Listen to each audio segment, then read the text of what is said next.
Haish, hꯧꯖꯤꯛꯀꯤꯗꯣ 이마나슈 누피 thiyo hai leida nupisu fangde adu try ta hom phadru gam tawdurida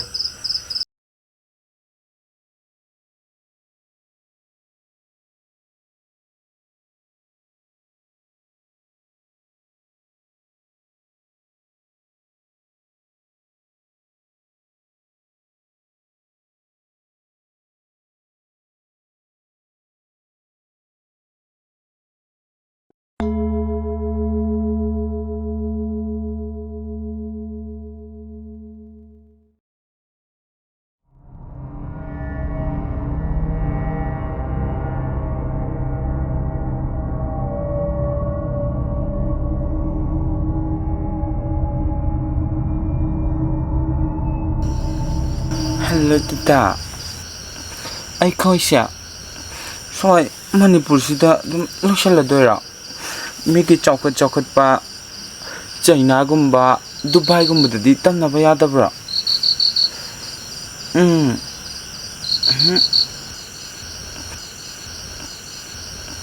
no wari nungai ra kan sida nahan nungli nungsi tawkibududagi mai su lakte mathak likai da paikhatlaga kari lambai lae habdo amukta yengu kika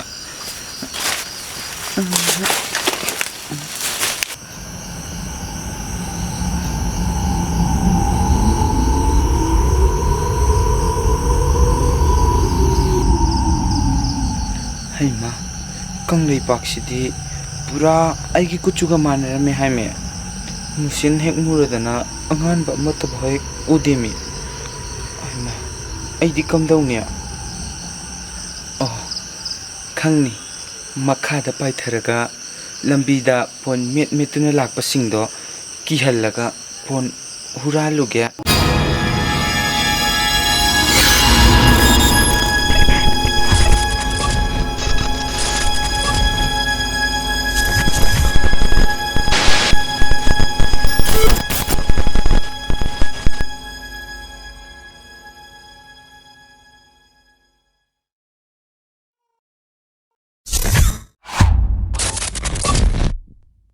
भाई ऐसे कम तो हंगे तबने नंगना न quorum भी थिनुंग गई पोरा भी नुपीदा अतुम त number plate याद रे भाई अस कदा इदके नो दा इसे सोमदा इमाना ने नुपी थिरे याद रे ना ताउ ले रे अदो नुपी ने को फंगदबने sak sinaga maro as ai makha ta inde bai hoi nang aduna borom to thajalo athubuni yam thubuni to thajalo ko hoi phare hoi ai thame ko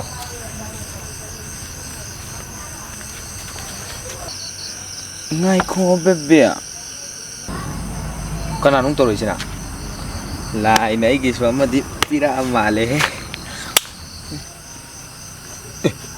kana no site janna mamme kainu site jamane ne dari kopi ni site mana dong site jamane ni lawa kena deni sidi kialake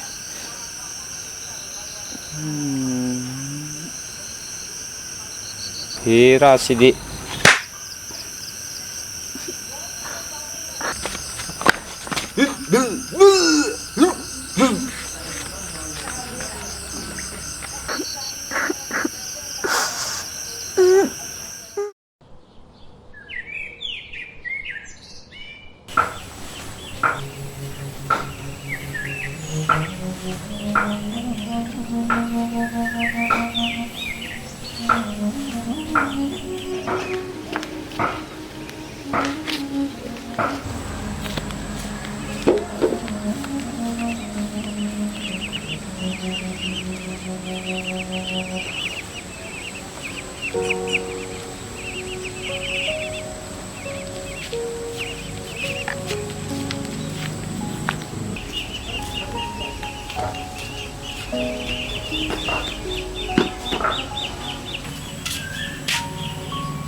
Kari mana tak tahu sih.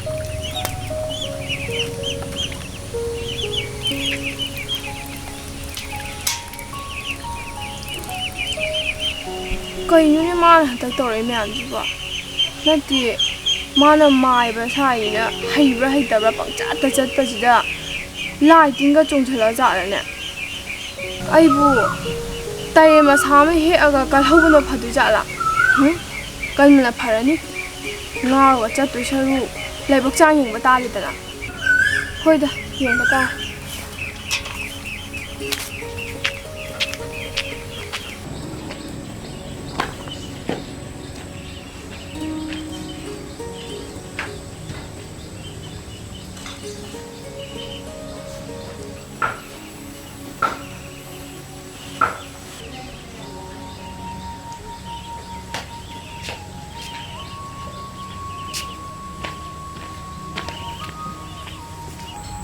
Kadai ni tai ni tang ding ho de ba. Oh, sile. Machine kal la do. Lai ga loi tam ho ke ba. Hai, ai ying bi asabi ying bi. Nang le tawri bisu kari no ne. Hello hai. Ko lu ya thang. Hello. Ai oi mai ma. Tai ni tawri bisu ba. Nubi ni na tawri sina. Sono puno mai chu na dana. Tawru ba thamak khuni chu ne na mata sa de. Ai mo si ba ta ni he. Ai bi. Tamu gya la pi da bro. Kari gi gyan ta ba. Khang ni na. Nang da hala ke ba. Wala ka ko ni ba na le. Le mu na. Ngasi ni na. Khang ni ba na.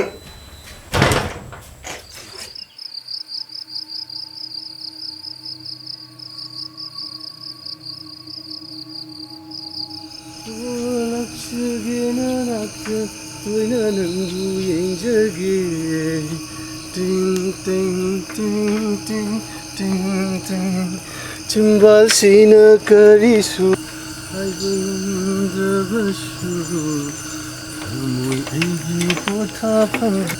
Modern mai bo. Masi ki saroi mubing man bise ka ai takin hek thengna ruiba ai am haina roi dori masi ho laksage na nakta tuina nangbu yengjage Tasina da bigam tori komedi. Haima sumsa kremia. Magi second je amta phawru hige. nangbu yengjage na thau lai thaba kana no ai ki cycle pharak li bise narin le rabadi ai ki mang sida tholok dana hera masung pak nai da ba saradana Yam sarabo aine.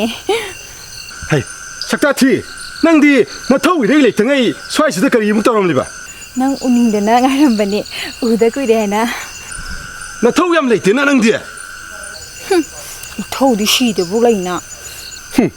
saroi ngaroi na bu si ba hai ba mu ngai khidrone he budu masi ki saroi se jut me na ma isa eksa de da masi ai gi thau tai du ne li ra ga thambal sei do panjana sa ge na haure masi Adumi nungsi lai ta ba to bi gano ja. Na sumlangi angaw bi ga pangkha oira ba ibu. Nakna bi ga khan bi gano.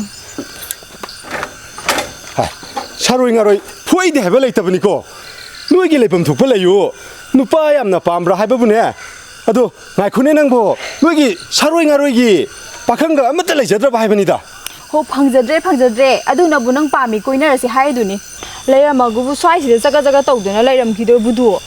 hera ai gi su mana ta thi jara ba su ai ing bi ma ichau chau na lai ri nang go chin na tu ne ai kaim kana ba na te ai sat lage Ngai kho mo de mai ba. Ai nang am pami kamai tok se habno. hai sa thu he na sak ma ki mata ne nang dang na thi ba saroi ngaroi nu pa ma thi ja ho ro Atai atopa ngai ba da ai khu masing thok ba sum henjala ni hai ba. Atai atopa lai dum na su phajau dare saroi ngaroi ya ta pu ubana arahin kai ju thijilame aduna nangi permanent na atombi oisu oijerege ai kai su haijeroi ba please accept me siba hai mahasandan gi saroi sidi kari kana gi shabi nangna di halage hai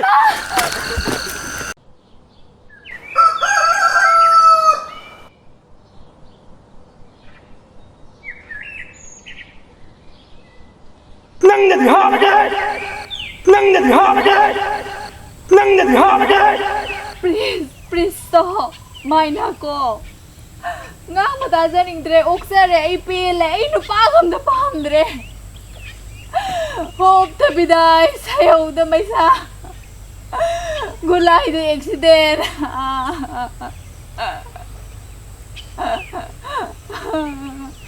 Marfu namai marfu ga baki da lai beru ne sabeng ai do ai na yu soli se noi khang da ba khara lai wow you know we post ko ta se yam sa emi ai ma ai am da ta na ri ge